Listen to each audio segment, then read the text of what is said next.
ہمارے محلے میں ایک بوڑھے بزرگ اور ان کی وائف جن کی عمر 70 سال تھی، بچے جوان، شادی شدہ، بوڑھی عورت جس کی نظر کمزور ہو چکی تھی، اور بوڑھے بابا جی جو اونچا سننے لگے تھے، لیکن ان میں محبت آج بھی ایسی تھی جیسے وہ جوانی کے دنوں میں محبت کے سفر پہ چلتے ہوں۔ بابا جی کو ڈاکٹر نے کہا تھا، آپ کی بیوی کو کینسر ہو چکا ہے، اب ان کے پاس وقت بہت کم ہے۔ بابا جی 70 سال کی عمر میں اپنی بیوی کے پاس بیٹھے تھے، اس کا ہاتھ تھامے۔ سکینہ، بتاؤ تم زندگی میں کیا چاہتی ہو؟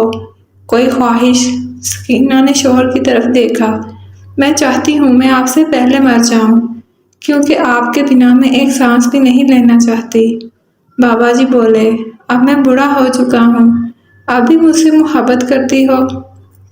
بوڑھی خاتون بولی، محبت کب بوڑھی ہوتی ہے میرے مراد صاحب؟ آپ نے مجھے زندگی بھر عزت دی، مجھے سنبھالا، اس گھر کی اور اپنے دل کی شہزادی بنایا۔ مجھے یاد ہے آپ میرے بنا ایک سانس بھی نہیں لیتے تھے۔ میرے ہاتھ کا بنا کھانا آپ کو کتنا پسند ہے؟ سکینہ بولی، مجھے یوں لگتا ہے مراد، میں تم سے بچھڑنے والی ہوں۔ مراد بابا بولے، سکینہ، 50 سال کا سفر کیا یوں ہی ختم کر جاؤ گی؟ اپنے مراد کو چھوڑ جاؤ گی کیا؟ سکینہ بولی، مراد، میں نے تمہارے ساتھ سانس سانس جی ہے، تم نے مجھے بہت سنبھالا، میری غلطیوں کو محبت سے قبول کیا۔ 50 سال کے سفر میں کبھی مجھ پہ ہاتھ نہیں اٹھایا، مجھے گالی نہیں دی۔ مراد بابا کی آنکھ نم سی تھی۔ سکینہ، میری محبت تو آج بھی ویسی ہی ہے، پھر تم جانے کی بات کیوں کرتی ہو؟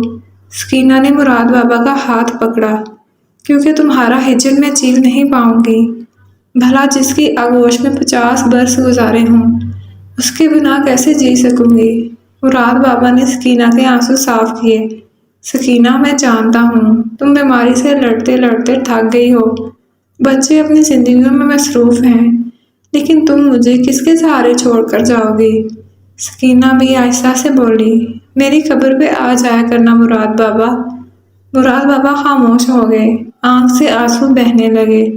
سکینہ، وہ دن کیسے بھول جاؤں جب تم کو بیاہ کر لایا تھا، جوانی کے دن، وہ محبت کی باتیں، وہ سہانے پل۔ سکینہ بھی نے مراد بابا کا ہاتھ پکڑا۔ مراد، اپنا بہت سا خیال رکھنا، یہ عہد آج تمام ہوا، مجھے اپنا حق معاف کرنا۔ مراد نے ماتھے پہ بوسہ کیا۔ سکینہ، مراد کو ہاتھ میں ملا کر جا رہی ہو؟ سکینہ ہلکا سا مسکرائی، سگریٹ نہ پینا میرے بعد، پھر کھانستے رہتے ہو ساری رات۔ سکینہ آہستہ سے بولی، یاد ہے جوانی میں تم مجھے باہوں میں اٹھایا کرتے تھے، آج بھی اٹھا لو نا۔ مراد بابا میں آج نہ جانے کیسے اتنی ہمت آ گئی، سکینہ بی کو اٹھا لیا۔